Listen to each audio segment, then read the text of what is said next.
Sir ನಮಸ್ಕಾರಗಳು. ಆನೈತಿಲ್ಲ ಲೈವಲ್ಲಿ ಕಾರಣ ಏನು ಹೇಳಿದ್ರೆ ನಾವು ಯೂಟ್ಯೂಬ್ ಚಾನಲ್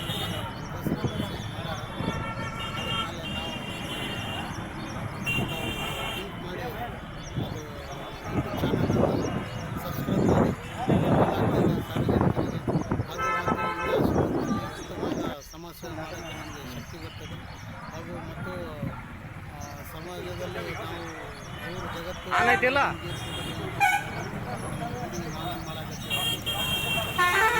ಭಾಳಷ್ಟು ಜನ ನಮಗೆ ಸಹಾಯ ಮತ್ತು ಎಲ್ಲ ರೂಪದಲ್ಲಿ ನಮಗೆ ಇದಕ್ಕೆ ಸಹಾಯವನ್ನು ಮಾಡ್ತಾ ಇದ್ದಾರೆ.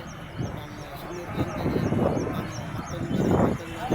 ಅವರಿಗೆ ಮನಸ್ಫೂರ್ತಿಯಾಗಿ ಹಾಗೂ ಮತ್ತು ನಮ್ಮ ತಾತ ಬಂಗಾರಿಕ್ಯಾಮ್ ತಾತನವ್ರಿಗೂ ಕೂಡ ಅವ್ರ ಪಾದಕ್ಕೆ ನಮಸ್ಕಾರ ಹೇಳ್ತಾ ಮತ್ತು ನಾವು ನಮ್ಮ ಊರು ಸಿಂಧನೂರಿನಲ್ಲಿ ಉತ್ತಮವಾದ ಸಮಾಜ ನಮಗೆ ಭಾಳಷ್ಟು ಜನ ಸಹಾಯ ಸಹಕಾರ ಮಾಡ್ತಾ ಇದ್ದಾರೆ. ಅವರಿಗೂ ಕೂಡ ತುಂಬ ಧನ್ಯವಾದಗಳು. ದಯವಿಟ್ಟು ಈ ಚಾನಲ್ಗಳನ್ನ ಸಬ್ಸ್ಕ್ರೈಬ್ ಮಾಡಿ, ಲೈಕ್ ಮಾಡಿ, ಶೇರ್ ಮಾಡಿ, ನಿಮ್ಮ ದೋಸ್ತರಿಗೆಲ್ಲ ಹೇಳ್ರಿ. ಉಸ್ಮಾನ್ ಪಾಷಾ ಸಿಂಧನೂರಿನಲ್ಲಿ ಸೇವ್ ಮಾಡ್ತಾ ಬಂದಿದ್ದಾರೆ ಮತ್ತು ಹಾಗೂ ಚಾನಲ್ ದೋಸ್ತರೆಲ್ಲ ಮಾಡಿದ್ದಾರೆ. ಅವರು ಕೂಡ ನಮ್ಮ ದೋಸ್ತರು ಕೂಡ ತುಂಬ ಧನ್ಯವಾದಗಳು. ಮತ್ತು ಈ ಚಾನಲನ್ನು ಶೇರ್ ಮಾಡಿ, ಸಬ್ಸ್ಕ್ರೈಬ್ ಮಾಡಿ ಮಾಡ್ತಾ ಹೇಳಿ ಅಂತ ನಾನು ನಿಮ್ಮಲ್ಲಿ ಒಂದು ವಿನಂತಿಯನ್ನು ಮಾಡ್ತಾಯಿದ್ದೀನಿ. ತುಂಬ ಧನ್ಯವಾದಗಳು. ಜೈ ಹಿಂದ್, ಜೈ ಕರ್ನಾಟಕ. ನಮಸ್ಕಾರ.